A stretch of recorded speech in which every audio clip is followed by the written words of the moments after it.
नमस्कार मंडळी, कशा आहात? सगळे मजेत आहात ना? तर नवीन दिवसाची नवीन सुरुवात. आज एक इन्सिडेंट घडला आहे.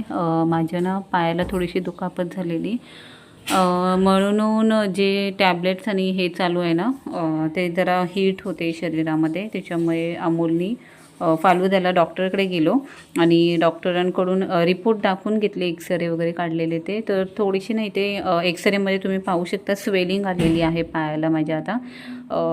बाकी फ्रॅक्चर वगैरे काही नाही आहे, पण तरी पण ते स्वेलिंग म्हणजे आतल्या आत जो मार लागले ना, तो जास्त चांगला नसतो.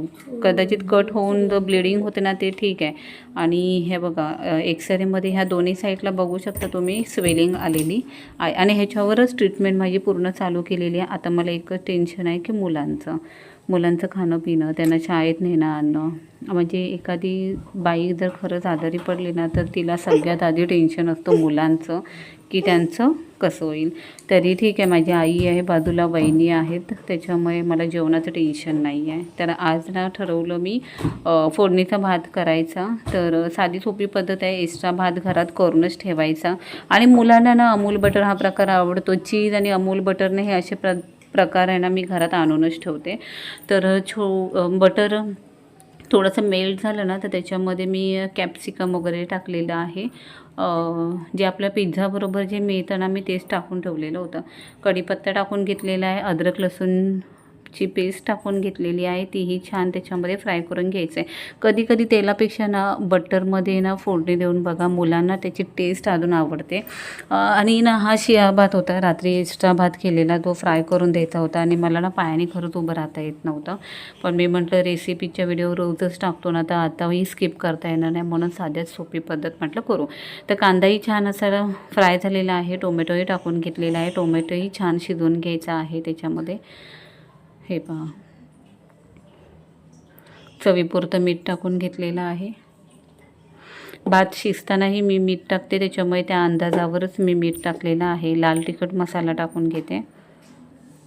आणि मॅगीचे ना क्यूब्स मिळतात, कोणी डीमार्टमध्ये किंवा असं जनरल आपले किराण्याचे दुकानं असतात ना, त्याच्यामध्येही मिळतात ते. तर ते क्यूब्स व्हेज आणि चिकनचे पण मिळतात. तर ना त्यांनी ना एक वेगळा स्वाद, म्हणजे टेस्ट असते. नक्की आणून बघा, मी तुम्हाला ना फोटो दाखवते ह्याच्यामध्ये की कसं आहे ते. थोडंसं पाणी सुटलेलं आहे त्याला, तर तो परत हलवून व्यवस्थित घेतलेला आहे. आणि जो भात आहे ना, सडसडीत झालेला असतो. मी कोलमच वापरते, त्याच्यामुळे तो जर फ्रीजमध्ये ठेवला ना, तर अजूनच सडसडीत होतो. फ्रीजमध्ये ठेवायची गरजच लागत नाही आहे. तर तो आता मी हाताने थोडासा असा सडसडीत लूज करून घेणार. हे बघा, आणि हे मिश्रण ना छान असे एकजीव झालेलं आहे, भाजून झालेलं आहे. आता याच्यामध्ये आपण कोथिंबीर ॲड करून घेऊया. कोथिंबीर टाकून झाल्यानंतर मी तुम्हाला आता मसाला दाखवते. 1 मिनटं. कॅमेरा हँडल करताना ना मी प्रॉपर अशी तयारी करूनच ठेवते, पण हे ना कट करून घ्यायचं राहिलेलं क्यूब. जे क्यूब आहे ना, लूज करून बर्नीत भरून ठेवलेलं बरं पडतं. ह्याच्या आधीही मी ह्या क्यूब्सना चिकन वगैरे करताना वापरलेल्या आहेत, पण आता मी व्हेजसाठी आणून ठेवले. व्हेजिटेबल म्हणजे तुम्ही भाज्यांनाही ते वापरू शकता. फोडणीचा भात केला तर फोडणीच्या भातालाही वापरू शकता. तर हे आहे, हे कोण कोण वापरतं ना, हे मला कमेंट्समध्ये नक्की सांगा. ह्याची टेस्ट खूप छान लागते आणि खरंच ना पदार्थाची चव ना अगदी बदलतेच हे टाकल्यावर. तर आता आपण हे कट करून घेऊया आणि ते टाकून घेऊ त्याच्यामध्ये. आणि जो आपण भात लूज करून ठेवला आहे ना, तो भात टाकून घेऊया याच्यामध्ये. हे बघा, आणि जो मसाला आहे ना, तोही आपण ह्याच्यावरतून टाकून घेऊया. तर हा झाला फोडणीचा भात. मुलं बोटं चाटून खातील असा हा अप्रतिम चवीचा भात होतो. हा मसाला नक्की वापरून पहा, कसा वाटतो तो तुम्हाला. चायनीज चिकनमध्ये पण हा प्रकार आहे, व्हेजमध्ये पण ह्याचा मसाला मिळतात. डीमार्टमध्ये पॅकेट मिळतं, किराण्याच्या दुकानामध्येही पॅकेट मिळतं.